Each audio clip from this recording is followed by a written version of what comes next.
We discussed about different kinds of traps, single catch trap, multiple catch trap, live trap, kill trap, etc. So these were the things which we discussed, and now we will be mainly discussing about chemical control of rodents. So the chemical control, what the pesticides used for management of rodents are called as,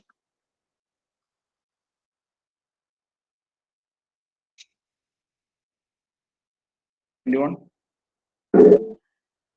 Yes, tell. What do you call rodenticides? Yes, good. We call it as rodenticides. And rodenticides, can you name a few rodenticides?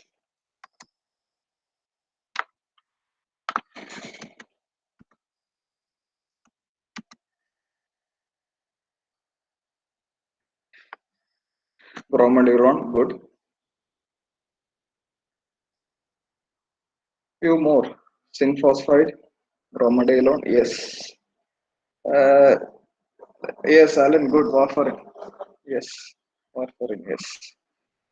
Okay, good. Just a minute. I will come just now. Yes, vitamin D is also considered as a calciferol. Is considered as a rodenticide. Okay, just a minute. I will come just now.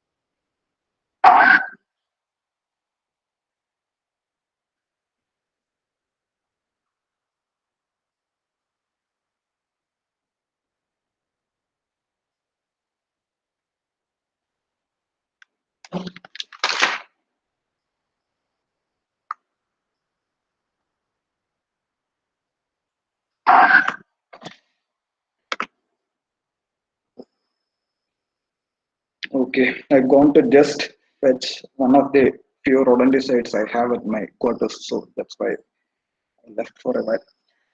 Okay, so basically, rodenticides are classified into oh, acute poisons. Another classification is inorganic, organic, and plant origin rodenticides, just like normal pesticides which we use for pest management in agriculture scenario. It's also classified as inorganic, organic, and plant origin. Otherwise, it is also classified as based on the toxicity. It is classified as acute poisons and chronic poisons. So those poisons which cause instant death, they are called as acute or chronic. Any poison which cause instant death is called as acute poison or chronic poison. Acute, yes. So chronic poisons are those which cause death after a period of time. It takes time, maybe a few days to cause death. So most of the time, what we normally take an example is if a person consumes a pesticide for suicide, the toxicity is acute toxicity. That means he consumes a huge quantum of pesticide, and the death is instantaneous if at all the death occurs. And in some other cases, we may be exposed to very small quantum of pesticides during your lifetime. Just like we are exposed to pesticides from different sources, it can be from fruits, vegetables, or any other food item you consume, or can be from water, soil, or from the atmosphere itself. So it won't be in huge quantity, but it is in small quantity. But exposure to this small quantity for a long time may have some adverse effects. So that kind of toxicity is chronic poisons, and this is the basic classification of rodenticides. So we'll discuss about it. I will share my presentation.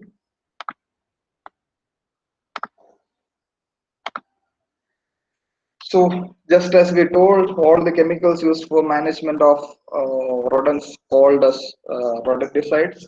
This is one of the widely used rodent management thing. And another thing is that we usually advise people to go for a community level management of rodents, because mostly if you are going for a management at individual household or individual fields, it doesn't show much results, because rodents move away, move from one field to another, one home to another.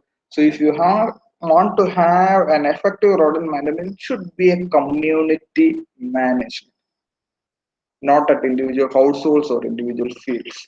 So for large scale community level management of rodents, rodenticides are the best management option. And another thing is that it is quickly we can adopt a rodent management practice, unlike traps and all. And another thing is that farmers usually adopt it because the results are quicker. If you use an acute poison, the next day rodents will get killed. So another important feature with respect to rodenticides is that it is not species specific, unlike insecticides.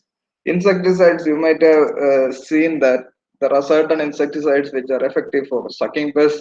There are certain insecticides for effective for lepidopteran pests. That means many a times insecticides are species specific, especially new generation insecticides.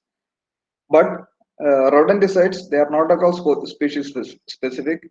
It's highly broad spectrum, and they are extremely toxic to mammals, including human beings. So we have to be a bit careful while we are handling rodenticides. So that is with respect to rodenticides. Then coming to the classification, I told you it is classified into, basically classified into inorganic, organic, and plant origin rodenticides. In the inorganic one, the most commonly used rodenticide is zinc phosphate. It is still widely used, one of the oldest rodenticide, cheapest rodenticide. We also have zinc barium carbonate, arsenic oxide, thallium sulfate, etc. But zinc phosphate is the one which is most widely used. Then we have organic one. In the organic, alpha naphthyl thiourea, N2, norbromide, sodium fluoroacetate, RH587, that is from a company called Roman Hess. That's why it is called as RH. Then calciferol. Calciferol, someone told about vitamin D. Vitamin D is a rodenticide. Then anticoagulants. Among the organic group, anticoagulants are the one which are the most widely used. And almost this anticoagulants has replaced zinc phosphate. Earlier, zinc phosphate was the one which was most widely used by farmers. But nowadays, because of the ease of use, anticoagulants are the one which is most widely used. Then we have certain plant origin rodenticides where we have strychnine and redscule. Do you know what is strychnine? From which plant strychnine is obtained?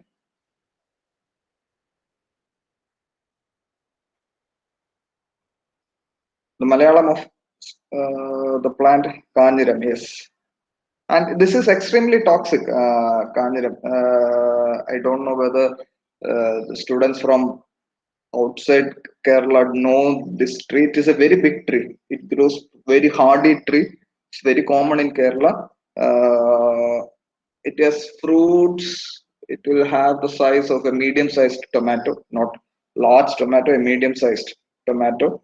A ripe fruit will have a yellow color, and it is having a pulp inside, and inside that pulp will have very large sized seeds, and these seeds are extremely toxic. Earlier, maybe 30, 40 years back, people used to consume the seeds of this strychnos. The plant's name is Strychnos nuxvomica. Strychnos nuxvomica. The chemical is strychnine. If they consume the seeds of strychnos, they will get killed. So it was used as a suicidal agent at that time when the pesticides was not that available. So that's a history. It's all are mammalian toxic. So that's the history of plant origin rodenticide. Then we will go into one by one. Among the rodenticides that we will be discussing mainly is we have acute poisons and chronic poisons that we have discussed. What is an acute poison? What is a chronic poison? Among the acute poisons, we mainly use zinc phosphate. We mainly used zinc phosphate. Barium carbonate is also registered by Central Insecticide Board. CAB, what I have written is Central Insecticide Board. But barium carbonate, I haven't seen a product anywhere in the market, but zinc phosphate is still available. And we have chronic poisons. That means the death may not be instant. It will take time for to cause the death of the animal.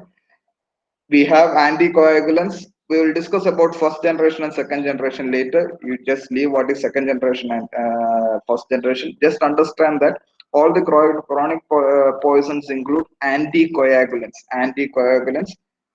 What does an anticoagulant means?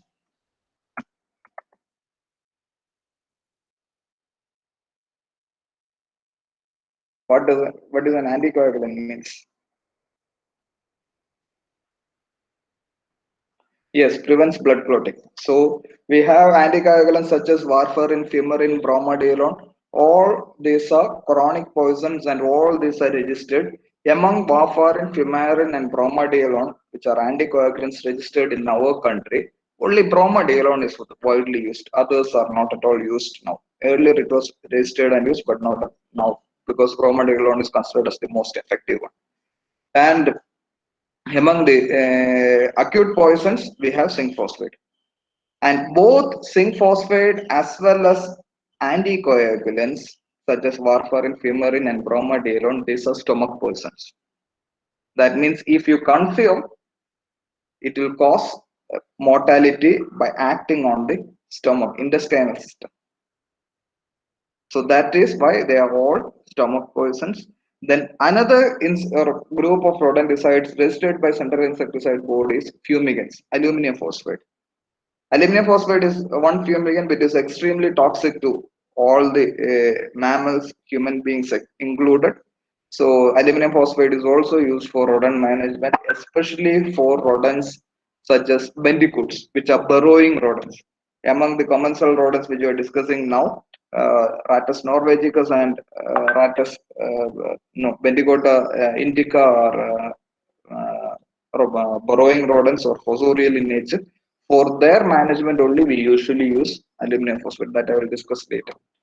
So this is the list of insecticides, rodenticides registered by Central Insecticide Board. So we will come to it one by one. First one is zinc phosphate. Has anyone seen zinc phosphate?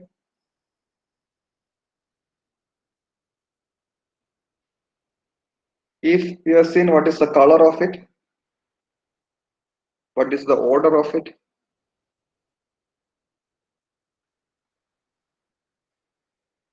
Is garlic odor? Color? It's usually black in color, very fine powder. We usually get it in very small packets. The packet size is hardly 1 gram, 2 gram, etc. That's very small because we need only very small quantity of this one to prepare a bait out of it. So this was the one. Nowadays students are not that familiar with it because most of the household doesn't use this in phosphate. It is mainly used by the farmers otherwise and who are exposed to this kind of rodents. And because of the use of ease of use, mostly the farmers go for anticoagulants now. But this is still registered. It is one of the oldest rodenticide, extremely toxic acute poison. It's a black powder with garlic odor, and it is highly effective. It's easily available. It's cheap. That's one of the easy reason why many of the farmers still use it. It causes instant death because of the release of phosphine gas. Here you can see the equation. See, this is zinc phosphate, Zn3P2. Zinc phosphate, once it is consumed, our stomach is acidic. It has hydrochloric acid. So once it reaches, I told you zinc phosphate as well as anticoagulants are stomach poisons because it's act inside the intestine. Once it is the zinc phosphide is inside the intestine, it reacts with hydrochloric acid and it will release phosphine and zinc chloride. This phosphine is an extremely toxic gas. It causes very instant death and it is effective against almost all species of rodents. So the dosage usually recommended is 2 to 2.5 percentage. That means if you are preparing a 100-gram bait, you need to add maximum of 2.5 gram of uh, zinc phosphate into it. That's why most of the times we may get a sachets of 2 grams because that's one sachet. With that one sachet, we can prepare 100 gram of bait. So just like its toxicity to rodenticides, it is extremely toxic to other animals, including cattle, poultry, even human beings. So earlier, my area, my hometown is extremely famous for ginger cultivation. Though nowadays it's not that widely cultivated. Though still our people from one at least one or two panchayats near my home, they lease out land in Karnataka, Wayanad, Palakkad districts, and they take up ginger farming on lease as a leased farming. So we used to have whenever we used to about 30 years back we had intensive ginger cultivation in our tract. So there once you sow the rhizomes in the field, every household used to have at least 10 or 15 poultry, backyard poultry. And these poultry were a huge problem for ginger cultivation because we use once, if anyone knows ginger cultivation, they know that we used to have very thick mulching with green leaf manure. We used to provide very thick mulching in order to reduce the weed growth and also to provide organic manure. So this thick green leaf manure harbors very small insects, earthworms, etc. So all this backyard poultry will move around these ginger fields, uh, will lead cause a lot of disturbance. They disturb all the beds constructed for ginger. So in our locality, people used to keep baits with the zinc phosphate, and there used to be a lot of quarrel between neighborhoods because one person, if they have a ginger field, they keep the bait. Accidentally, the neighbor's poultry consumes it; it will get killed. So that was very common at that time. So this is extremely toxic. That's why whenever you are handling the zinc phosphate, you should be extremely careful. So this is with respect to zinc phosphate, and then we will see how we one thing I forgot to tell. It is having the major disadvantage with zinc phosphate is it is bait shyness because whenever we discussed about the conservation, as I told you, if the rodent doesn't consume enough quantity of zinc phosphate in the first instance, it will cause stomach disturbance. How a stomach disturbance is caused, now you understand because of the release of phosphine gas. So this prevents the rodents from picking up the same bait for a short period of time. It varies between different species. So that is bait shyness. So if a rodent comes, if you keep a bait, it may pick only a small quantum of the bait. The quantity may not be sufficient to cause the mortality. Rodent has some domestic disturbance. It will relate that stomach disturbance to the food it has consumed and it will avoid that particular food or bait for a period of time. And that period varies between different rodent species, and you can see Ratus meltada, a kind of rodent species which is not normally seen in our part. It is having a bait shyness of 135 days. That means for about 4.5 months, it remembers what caused the stomach disturbance. So those which is commonly seen over here, ratus, it is 75 days, 2.5 months. Then musculus, it is only 20 days. So after 1 month, we can go for second set of baiting. Bendicotta indica, it is 105 days. That means it's roughly 3.5 months. So that is the bait shyness. And that is with respect to zinc phosphate. I don't have a, pack of zinc phosphate because I also doesn't use it nowadays. Because handling that is bit tricky. Because if you are whenever you are going for baiting with phosphate, if you are keeping the bait in the evening, tomorrow morning you have to go and check whether the rodents has picked up the bait or not. If the rodents have not picked up the bait, you have to remove it from the site, and you have to keep it again in the evening.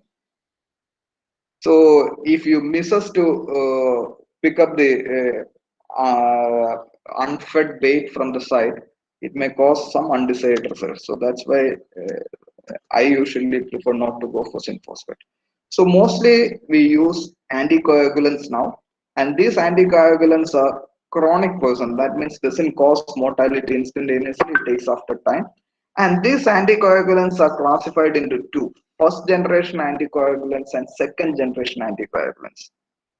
I'm repeating, uh, we have discussed about acute poison zinc phosphate, and among the chronic poisons, anticoagulants are the ones which are commonly used. Among the these anticoagulants are classified into first generation and second generation anticoagulants.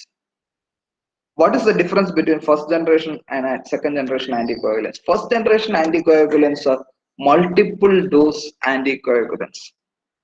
That means in order to cause the mortality of the rodents, the rodent has to consume this anticoagulant repeatedly over several days. A single consumption is not sufficient to cause the mortality. Say today it has consumed, tomorrow also, day after tomorrow, so repeatedly for a certain period of time. If it consumes that particular poison, then only it will cause the mortality of the rodent. So now you can understand the difficulty of such kind of a poison, because it's difficult to make the rodent pick a bait for a single time itself, because rodents usually doesn't pick baits easily. So making the rodent to consume that particular bait for days together, it is extremely difficult. So this is called as multiple dose anticoagulants, because the rodent has to consume multiple doses of this rodenticide to cause the mortality. So because that earlier these anticoagulants, only first generation anticoagulants were available, and at that time it was widely used. And several anticoagulants were used at that time were fumarine, difazzinone, chlorphazzinone, cowmatetrolite, tetralyl, etc. Among these, warfarin was the one which was most commonly used for rodent management, and the dose used was 0.025 percentage. For zinc phosphate, it is 2.5. For warfarin, it is 0.025. And you have to keep the bait for 4 to 28 days. That's why it is called as a multiple dose anticoagulants. For a long period, you have to keep the bait material. And another drawback is it has we have to provide bait for a longer time. Another drawback is that in 1955, certain species of rodents developed a resistance to warfarin. So because of all this, warfarin was slowly phased out from rodent management. Nowadays, warfarin is not at all used. And warfarin, many a times, people ask, this is just uh, uh, any discussion which may be of general interest. Many a times people tell that any pesticide is a poison, any pesticide should be avoided. So those who are working in toxicology area in this with respect to pesticides, they usually tell one thing: anything is a poison. Whatever thing, even the food you consume, even the water you drink, anything is a poison.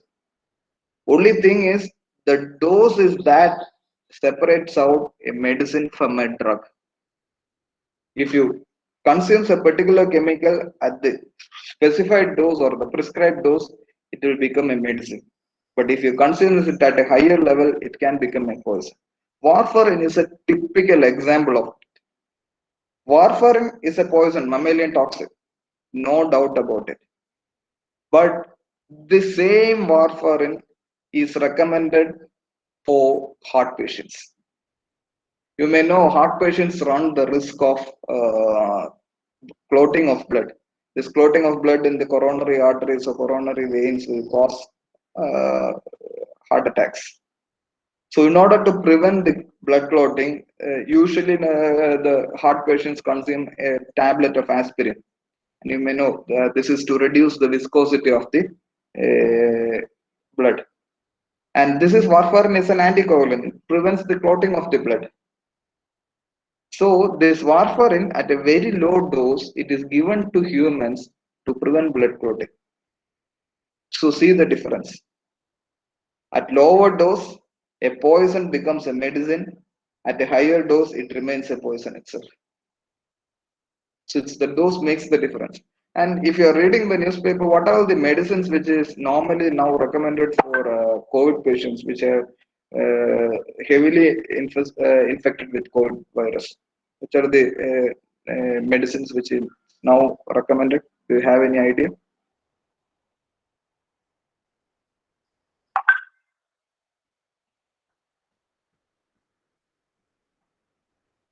No.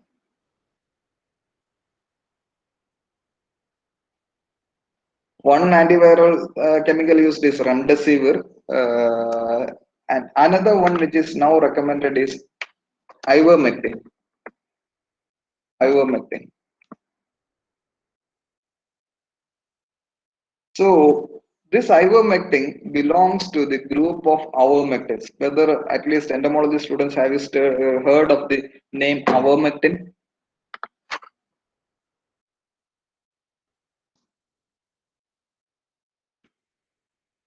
Yes, it's an insecticide group. This ivermectin is also belonging to the same ivermectin. See, and this ivermectin used for pest management not in agriculture but in veterinary science. For management of veterinary pests, it is recommended. So now you can understand the same chemical can be used as a drug, can be used as a poison. Only the dose which differentiate between a drug and a poison. So this is just an offshoot discussion I told because most of the time you are science students, so you should know the science behind all those. Whenever a person says that everything is poison, we should not use any chemical at all. Then most of the time it doesn't have any solid science background. So because of these inherent problems, that is, we had to go for multiple doses. Because of the problem of resistance, warfarin and other first generation anticoagulants was almost discontinued, and then came second generation anticoagulants. The second generation anticoagulants are single dose anticoagulants because a single consumption of this weight is enough to cause the mortality of the rodents.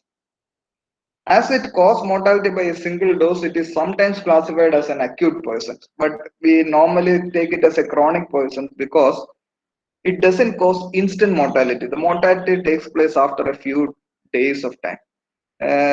Usually, if you are using zinc phosphate in your home, the acute poison zinc phosphate in your home, the rodent will get killed in your home itself. At some place, it will get killed, and after 2 or 3 days, the rotten smell will come. Then only you will be able to locate it. But whenever, if you are keeping a second generation anticoagulant or single dose anticoagulant such as bromadiolone, it will cause mortality after a few days, maybe 2 or 3 days. So by that time, rodent will be somewhere outside. So the chances of this rodent's mortality inside our home is very less.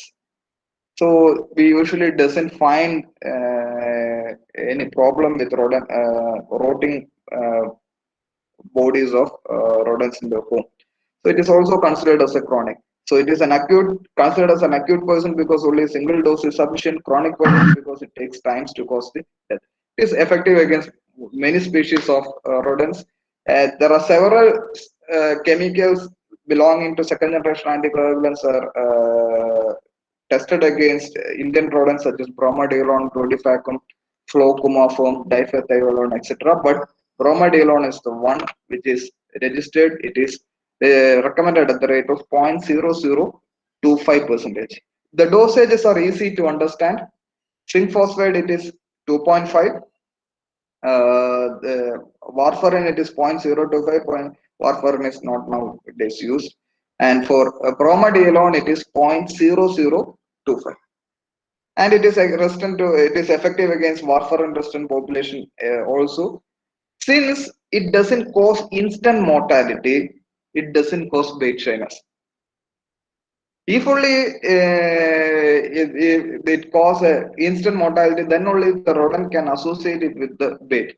If it causes death after say 2 days or 3 days, the rodent may unable to identify which is causing its disturbance.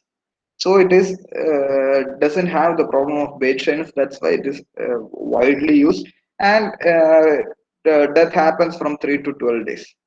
So that's why it is considered as a chronic poison. So second generation anticoagulants, it is single dose anticoagulants cause mortality with a single dose. So it is called as an can be considered as an acute poison, as it can cause death after a period of time, say 3 to 12 days. It is considered as a chronic poison also. Among the various second generation anticoagulants, bromadiolone is the one which is commonly used, which is recommended at the rate of 0.0025 percentage. It is effective against bait shine, those rodents which has bait shyness also. So nowadays we have bromadiolone in two ways. Whenever you come for a practical, I'll show you. It is bait concentrate and ready to use bait. RB and BC. BC is bromadiolone BC. That formulation is bait concentrate. I'll type it. BC is bait concentrate. That is bait concentrate means the chemical will be available, and this chemical we have to mix with food materials and we have to prepare bait on our own. So that is bait concentrate. So what we usually get is a 0.25% bait concentrate. We have to prepare it with food material and convert it into a 0.005 percentage bait material, or 0.0025% bait material. But bait concentrate is very rarely available. It is available in the market, but it's very rarely. The commonly used available one is ready to use bait. Ready to use bait. The formulation name is RB. It is ready to use bait. So this is ready to use bait is the one which is commonly used. You can see my video. I will show you one ready to use bait. It is all usually called as biscuits, cakes, etc. Have you seen this one? Anyone?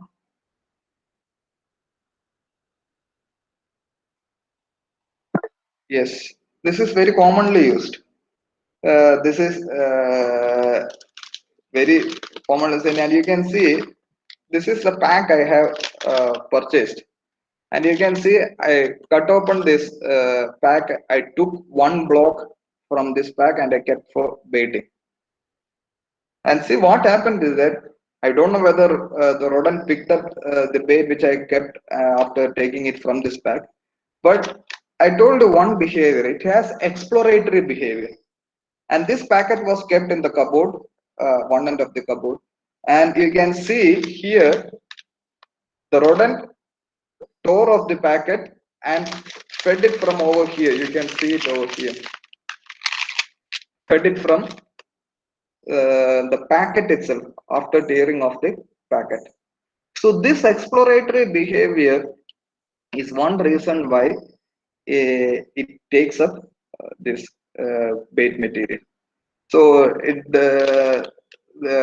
most of the time, if you keep the packet, small packet like this, then itself it may consume, may or may not consume. It's better to tear off the packet and keep it. So this is one which we normally see in most of the supermarkets, even supermarkets. And the dose is usually it is prepared in 0.005 percent. Usually in broths, we need not prepare any bait material, need not add any food material to it. Directly use that wax blocks. So that's why it is called as ready to use. Cut open the packet, keep it in several places. That's sufficient. But bait concentrate, if it is available, you have to prepare bait with it. And whenever we are going for preparing a bait on your own, if you don't have a ready to, one more thing I forgot to tell is that we have two kinds of ready to use bait available in the market. One is wax blocks, that's the one I have shown you, just like chocolate blocks.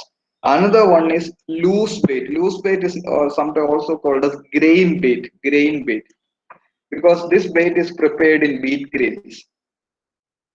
The wheat is used as the food, and this bromide will be coated over this wheat grain. So this is called as loose bait or grain baits. It will be similar to grains, maybe a treated seed, just like a treated seed, it will be available. So that's also available in the market. It's common. If you check in market, sometimes you may get this loose bait or grain bait kind of raw material on baiting material. So whenever you are going to prepare a bait, whatever the bait material you prepare the bait with the most common edible material available to rodents. So if you are in South India, prepare baits with broken rice. If you are in North India, prepare bait with wheat grains, because these rodents are used to this. South Indian rodents are mostly exposed to rice. North Indians rodents mostly exposed to wheat. So depending upon the locality, you can uh, add different kinds of food materials which is common to rodents. And whenever you're going for a baiting, especially with zinc phosphate, the acute poison zinc phosphate, in order to avoid bait shyness, you have to go for pre-baiting. That's a must. Pre-baiting is nothing but keeping the food material alone for 1 or 2 days, minimum for 2 days, and on the third day, mix the food material with poison. So the first 2 days we'll be providing the food material. So our intention is to get the rodents used to that food material, and on the third day we will mix with poison. Because if you're keeping the bait along with poison on the first day itself, it is slightly, though it has exploratory behavior, it is having a neophobia also. So it may slightly taste it only on the first day. If it tastes it only a little quantity, then it will cause stomach upset, and the rodent will not consume the bait for the second day. And the rodent will not get killed because it has consumed only very small quantum of poison. But if you are keeping the food material for first and second day, rodent will consume the food, test it on the first day, no problem. Second day also it test it, okay, no problem. Third day it will consume enough quantity. So on third day you should add poison to it. And in national level recommendation is pre-bait on day 1 and day 3. That means provide food on day 1 and day 3, and keep the poison bait on day 5. That's the normal recommendation. So whenever we are going for preparing a bait for zinc phosphate, it is, I told you, it is 2% or 2.5%. So for 100 gram of bait, take 96 part food material, 2 part vegetable oil, and 2 part zinc phosphate. So what in Kerala, what we normally recommend is take 96 grams of broken rice, add 2 ml of coconut oil, because Kerala rodents are more familiar to coconut oil, not mustard oil, and 2 part of zinc phosphate, that is 2 gram of zinc phosphate. So 96 gram uh, broken rice, 2 ml of coconut oil, and 2 gram of zinc phosphate. And as like Keralites are mostly non-vegetarian and prefer fish a lot. So there are certain food materials which are extremely attractive to Kerala rodents also. And one such food material is dried fish, especially prawns. So we farmers, what they usually do is They will slightly heat the dried prawns. It is very common in Kerala, and they powder it and mix with this bait materials. It is extremely attractive. Maybe because of their relation with this non-vegetarian Keralites, they may also have developed the habit of attracted towards non-vegetarian dishes. So that's the thing. People add several kinds of material to increase the attractiveness. So one thing in Kerala that normally farmers do, it's not a recommendation, farmers do is they crush and powder this dried prawns into this bait material. In bromadiolone, if you have a bait concentrate of bromadiolone, we can prepare it in same way, 96 gram of food material, 2 ml of vegetable oil, Kerala it can be coconut oil, and 2 gram of bait concentrate. It is 0.25% it is available. So it will become 0.00 or 2 percentage, 0.0025% bait material. So that's how the baits are prepared. And what if you see the advantage of second generation or single dose anticoagulants, it is effective against wide range of rodents and only very low concentration, 0.0025 to 0.005. The concentration is very low. And usually what we normally recommend is that if you are running a rodent management campaign, first go for poisoning with acute poison such as zinc phosphate. Then after zinc phosphate, after the acute poisoning, as a follow-up, go for bromadiolone because it will kill all the residual population of rodents. For commensal situations, it is only option because that I told you I try to avoid zinc phosphate at my home or quarters because it's a bit dangerous. So for commensal situation, it is in home situation it is the one of the best option because it is having a very good anticoagulant. Even if accidentally there is some poisoning, we have very good antidote, vitamin K. Vitamin K, injection of vitamin K is excellent cure for anticoagulants. And it is economic because it is cheap. There is no bait shyness. There is no need for pre-baiting. Almost all the problems of single dose acute poison such as zinc phosphate is avoided because it avoids, there is no need for pre-baiting, there is no bait shyness, there is no high toxicity. There we have a very good antidote and only at very low concentration we can use it. So these are the advantages of second generation anticoagulants. Sir Ah, sir ഈ ആന്റികോയാഗുലന്റ് ഇതിനൊക്കെ ഇല്ല എന്നത് anticoagulants, it causes internal bleeding. I forgot to tell you. I told you with respect to warfarin, it causes the thinning of the blood. It doesn't cause clotting of the blood. But if you consume it in high quantity, the blood becomes thin, extremely thin. And if the blood becomes extremely, blood is an extremely viscous fluid. If the blood becomes thin, it starts to coming out of the arteries and veins. That will means it will cause internal bleeding. And this internal bleeding will result in the mortality. Vitamin K. Have you studied the biology of chemical reactions that lead to clotting of blood? I think I studied it in 9th or 10th standard biology. Have you studied? I don't know whether it is still there in biology class. Yes, thrombin, prothrombin, and there is one thing that it's needed: vitamin K. Do you remember? In these reactions, vitamin K is an essential ingredient. Yes. So, if you add vitamin K as an antidote, if there is an internal bleeding, this vitamin uh, K leads to coagulation of the blood and prevents internal bleeding at a particular dose. If you increase the dose of vitamin K, even if you increase it, doesn't cause much harm. Internal clotting and all it doesn't occur. So this because of the internal bleeding from the arteries and veins, the rodents get killed. What are humans also it gets killed because of it. I forgot to tell it. So I am finishing off rodents and rodenticides. Any other doubt?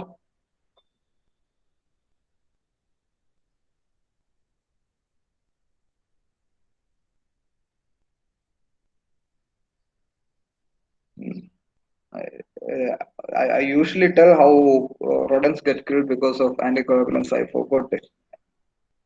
Thanks for that question.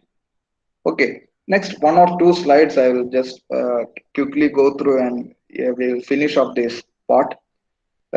In addition to rodents, in addition to insects, there are certain groups of pests which cause damage in rodents, damage in storage. One such group is mites. But mites is not considered as a major issue in India, not considered as a major storage pest, though these mites are detected and identified as pests of storage, but the damage level is pretty low. Because of that, it's not that considered as a pest. It usually follows fungal infestation in grains. But this mite problem, unlike in India, it is extremely severe in temperate region because of the low temperature. Might survive better. The grains will become greasy, or because of mite infestation. And some people has allergic reactions to mites because these are very minute microscopic organisms. And we have two usual mites associated with storage, that is floor mite acarus zero and forage mite Pterophagus putrescens.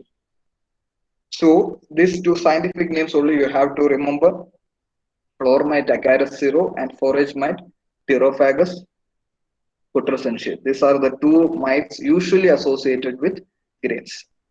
What the major problem with mites is that we usually unable to detect because these are microscopic. With naked eyes, it's very difficult to detect these mites. This cause allergic reactions. It will acidify the product again and lead to some stomach infections and all. Especially in infants, it may cause diarrhea. So the major problems mites nowadays, you might have heard the problem of some kids are having very high allergic reactions. People usually say that it's due to dust mites. So mites can cause allergic reactions. So that's the major problem nowadays associated with it, and it can cause some irritation to infants. So that's with mites. Another is bird pest. Mhm. If you visit any FCA godown, you can see this FCA godowns can be called as rearing houses for pigeons because every FCA godown, if you see the roof, it will be completely covered with pigeons. Everywhere we usually see these birds all over the FCA godowns because they come over and pick up the spilled grains. So crow, sparrow, myna, pigeon, parrot, beavers, bulbul, etc. are avian pests or bird pests in storage. You can see this picture. This picture typically exemplifies how birds can damage a stored grain. This is a picture from our country itself. Okay.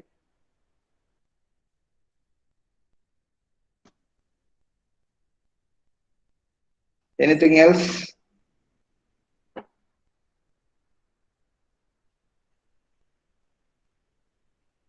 Any clarifications? Any doubts? Check Moodle. I will today. I will set a tomorrow. I will set an exam for you. It will be a one-word objective type. Don't worry. Just go through whatever you have learned. Objective type, multiple choice one only. So don't worry about it. Try to understand what you have learned. Yeah, rodents will not be included. Rodents I will take later up to the insect part. So go through it. We'll have a very small exam, 10 mark exam, not more than that. Okay. We'll conduct short exams like that. Fine.